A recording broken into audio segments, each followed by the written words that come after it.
Major Ivan Lebedev stopped his truck at a concrete block jutting out of the mountainside like the remains of an ancient fortress. 2 soldiers escorting him were already unloading boxes of tools. The task was simple and humiliating: inspect the decommissioned bunker, draw up a report, seal all entrances, and return to Sverdlovsk. Lebedev understood that this was punishment. 3 months earlier, he had signed a readiness report for a facility in the Chelyabinsk region without personally inspecting the ventilation shafts. The ceiling had collapsed, killing 2 workers. He hadn't been demoted, but he had been sent on assignments where his reputation mattered little. The steel door in the slope was locked, but the lock was new, not the one that was supposed to last 30 years. Lebedev unrolled the blueprints, dated 1953, and compared them with reality. Everything matched except for this detail. He ordered the soldiers to cut the lock with bolt cutters. The metal gave way with a dull groan, and the door swung open easily, without the creak of its rusty hinges. Beyond it lay a corridor lit by dim lamps that glowed steadily, without flickering. Lebedev checked the blueprints again. According to the documents, the power supply was supposed to be shut off in 1956, after the facility's official disbandment. He stepped inside and felt a movement of air, not stagnant, but circulating, with a slight scent of machine oil. The ventilation was working. Lebedev listened. From the depths came a steady hum, like a diesel generator. He ordered the soldiers to remain at the entrance and moved down the corridor, holding his flashlight at the ready, though it wasn't needed. The walls were dry, the concrete clean, without cracks or mold. The floor was dust-free. After 50 meters, the corridor widened into a circular hall with a dozen doors. A sign hung above each one: medical station, storage area, electrical room, living quarters. Lebedev opened the nearest door. It gave way effortlessly, the lock uncorroded. Beyond it lay a room with 2 bunks covered with grey blankets, the edges neatly tucked in. An enamel mug with dried tea stains sat on the table. Lebedev touched the blanket. The fabric was thick, not rotted. He picked up the mug and held it to the light. The stains were fresh, no more than a few weeks old. He returned to the hall and opened the door to the electrical room. Inside stood a row of steel cabinets with circuit breakers, the ammeter needles quivering on the green markers. The generator was running. Lebedev found a maintenance log chained to the wall. The last entry had been made the day before yesterday, in clear letters: test passed.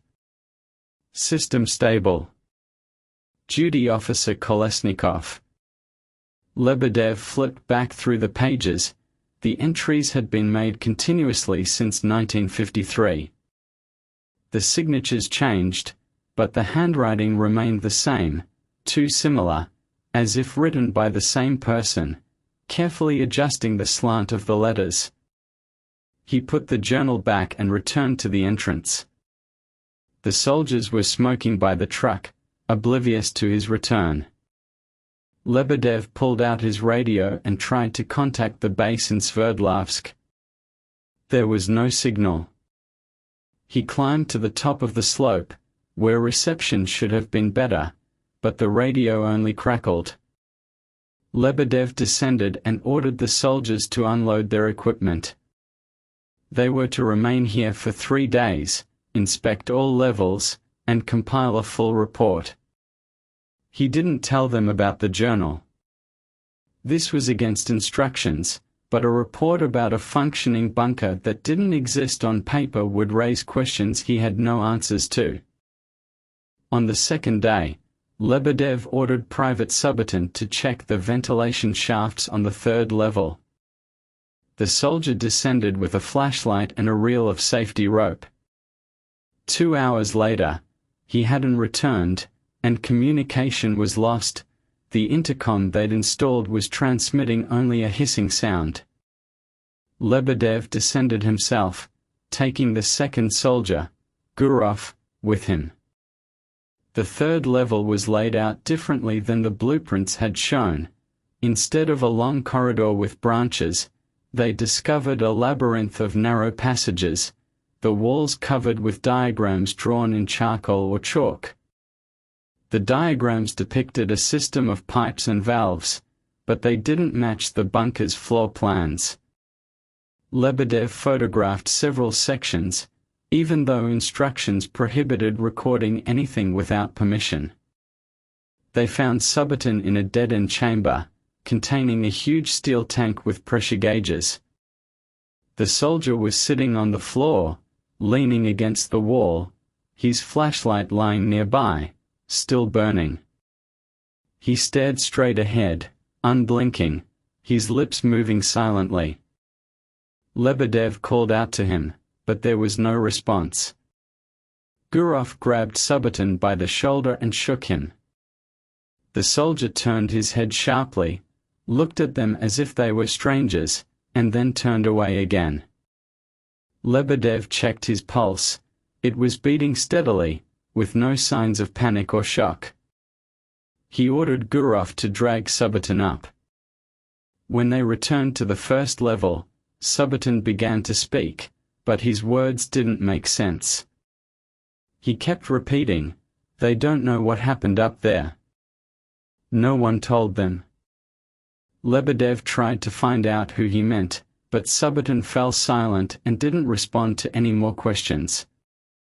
Lebedev left him in Gurov's care and returned to the electrical control room. The maintenance log was updated with a new entry, Level 3 checked. No leaks. Duty Officer Kolesnikov. The handwriting was the same as yesterday, but Lebedev knew for sure that no one else had been in the bunker. He decided to go down to the fourth level, which was listed in the documents as an archive. The stairs led into complete darkness. The lights were out. Lebedev turned on his flashlight and discovered that the corridor walls were covered not with concrete, but with metal sheets stamped with numbers and dates. He read the nearest inscription, Shift 47. October 1959. Full complement. The date was recent, 2 months old. Further entries followed, extending deeper into the corridor. Shifts replaced one another without a break, each lasting exactly a month. Lebedev calculated that 72 shifts should have been completed in 6 years. Exactly 72 numbers were etched into the walls. At the end of the corridor, he found a door marked Administrative Department. The door was locked, but the lock was a simple Soviet-style one. Lebedev picked it with the master key he'd carried with him since he'd started working at classified facilities. Inside, there were desks piled high with folders containing documents. He opened the nearest folder and saw lists of names, grouped by shift.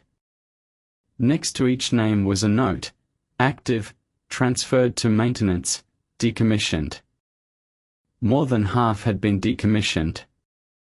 Lebedev flipped through several pages and stopped at a familiar name, Kolesnikov. PA opposite it was written, decommissioned. January 1954. He returned to the first page and saw the document's creation date, March 1953, a month after Stalin's death. Lebedev took the folder with him, knowing that doing so violated all possible regulations. When he reached the top, Gurov reported that Subotin had disappeared. The soldier turned away for a second to get some water, and when he turned around, Subotin was gone. The flashlight remained in place, as did his boots. Lebedev ordered Gurov not to leave the first level and descended again, alone, without light, relying on memory.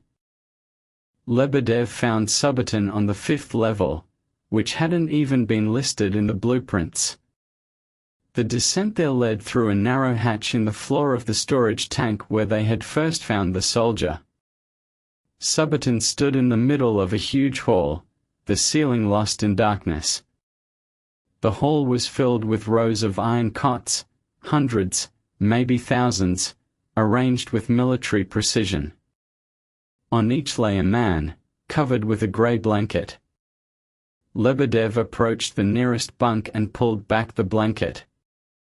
Beneath him lay a middle-aged man, wearing a faded military uniform without insignia. His eyes were open, but unfocused. His chest rose and fell slowly, like a sleeping man's. Lebedev checked his pulse. The heart was beating, but very weakly, barely audible. He walked down the row, checking the others. Everyone was alive, everyone was breathing, but no one responded to light or touch. On each bunk lay a card with a name, rank, and arrival date. Lebedev read several. All the dates were from 1953, in the spring and summer. He reached the end of the row and saw Subotin standing in front of one of the bunks, looking at the man lying there. Lebedev walked over and looked at the card. Name, Subotin AG. Arrival date, April 1953. The face on the bunk was older, but the features were identical. Subotin slowly lay down on the empty bunk next to him, settled in as if at home, and closed his eyes. Lebedev tried to lift him, but the soldier didn't move. His muscles relaxed, like a corpse. He left Subotin and ran back, out of breath, stumbling on the steps. By the time he reached the first level, Gurov was gone. The flashlight lay on the floor, the radio smashed. Lebedev grabbed a spare flashlight and ran for the exit. The door was locked from the inside. The lock they'd cut off was back in place, new and shiny. Lebedev tried to force it open, but the metal wouldn't budge. He returned to the electrical room, hoping to find an emergency exit. The maintenance log was still there. Lebedev opened it and saw a new entry, just made, shift complement replenished. System stable. Duty Officer Kolesnikov. The handwriting was his own, but he hadn't written it. He tossed the log aside and began opening cabinets, searching for ventilation schematics. In one, he found a thick folder marked Top Secret, dated January 1953. Inside were blueprints and medical reports. Lebedev read, turning the pages until he reached the section titled Project Purpose. The bunker was created not as a refuge, but as a storage facility. A human storage facility. After Stalin's death in March 1953, panic broke out among certain circles of the leadership, who feared purges and arrests. A secret program was created that allowed high-ranking officials and their families to disappear in case of threat.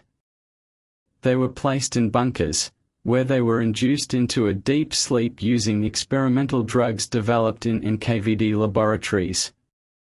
The life support system was supposed to sustain them indefinitely, until the right moment for their return arrived at the top. But the moment never arrived. The program was shut down, the bunkers were decommissioned, but the system remained in place. They were scurrying. It continued to work, sustaining the life of those inside and absorbing those who came to check. Lebedev slammed the folder shut and tried to comprehend what he had read. The system wasn't just operating automatically, it was adapting. Anyone who entered and stayed long enough became part of the mechanism. Subotin and Gurov were no longer soldiers. They were the new members of a shift that never ended. Lebedev descended back to level 5, knowing it was irrational, but unable to stop. The hall with the bunks was now dimly lit, the source of which he couldn't determine. He walked along the rows, checking the cards until he found what he was looking for. A bunk in the far corner, a card with the name, Lebedev IS, arrival date, empty. The bunk was empty, the blanket neatly folded. He stood before it, understanding it was both an invitation and a trap. The system was waiting for him. He heard footsteps behind him and turned around. Gurov was walking slowly between the bunks, not looking around. His face was calm, almost peaceful. He passed Lebedev without noticing him and lay down on one of the empty bunks. A few seconds later, his breathing slowed, and he froze, like the others. Lebedev ran to the exit, but the stairs leading up no longer led to the 4th level. They ended in a wall. He returned to the hall and began searching for another exit, checking the walls, knocking on corners. Behind one of the panels, he found a narrow passage leading to a small room. Inside stood a steel table with medical instruments and another folder of documents. Lebedev opened it and discovered records of experiments conducted before the program's launch. The drug used to induce sleep was unstable. It didn't just slow metabolism, it altered the perception of time. Those under its influence experienced years within themselves in minutes, but remembered nothing upon awakening. The problem was that the drug was also addictive. After a certain amount of time, a person could no longer exist without it. The body refused to function normally. The system sustained life, but this life was artificial, existing only within the bunker. Lebedev realized he had a choice. He could try to destroy the system, shut down the generators, and cut off the drug supply. This would kill everyone in the room, including Subotin and Gurov. Or he could leave, close the door, and forget. But he had already spent almost 2 days inside. The air he breathed was saturated with the drug's vapors. He felt fatigue, a heaviness in his muscles, a desire to lie down and close his eyes. He returned to the electrical room and found the main switch. His hand reached for the lever, but he couldn't pull it. Not out of pity, not out of fear, he simply couldn't. His muscles wouldn't obey. He tried again, straining his will, but his body refused to obey. The system was already in control. Lebedev sat on the floor and opened the maintenance log. He picked up a pencil attached to his chain and began writing. His handwriting was neat, the same as all his previous entries. He wrote, "Check complete. System stable.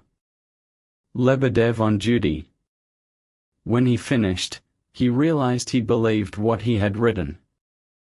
The system really was stable. Everything was working as it should. A week after Lebedev's group disappeared, a second expedition arrived at the bunker. Captain Voronov, a military counterintelligence officer, was ordered to determine the cause of the disappearance and report back to Moscow. He brought with him a platoon of soldiers, a radio, and orders to use force if necessary. The door to the bunker was open. Voronov entered first, pistol at the ready. The lights were on, the ventilation was working. In the electrical room, he found a logbook with the last entry, "Captain Voronov's group has arrived. The team is incomplete. Lebedev is on duty." Voronov ordered soldiers to search the levels. They found the bodies of Subotin and Gurov on the 5th level, among hundreds of others. A later medical examination revealed that both were in a coma, but all vital signs were stable. Lebedev was nowhere to be found. Voronov personally searched every level, but the major had disappeared. The only trace was the logbook entries, which continued to appear every day, always in the same handwriting. Moscow made a swift decision. The bunker was sealed, the entrances were sealed with concrete, and the documents were destroyed. The official report stated that Lebedev's group had perished as a result of the collapse of the old structures. Subotin and Gurov were taken to a specialized clinic near Moscow, where they remain in a coma. Medics tried to wake them, but each attempt resulted in cardiac arrest. They were left alone. Voronov was promoted and transferred to another department. He didn't talk about what he saw in the bunker, but 3 years later, he was found dead in his apartment. The cause of death was a sleeping pill overdose. A note, written in neat, clear handwriting, lay next to his body, system stable. The bunker near the Urals remains sealed. According to classified geological survey reports, seismographs are recording this. The area regularly experiences vibrations reminiscent of industrial equipment.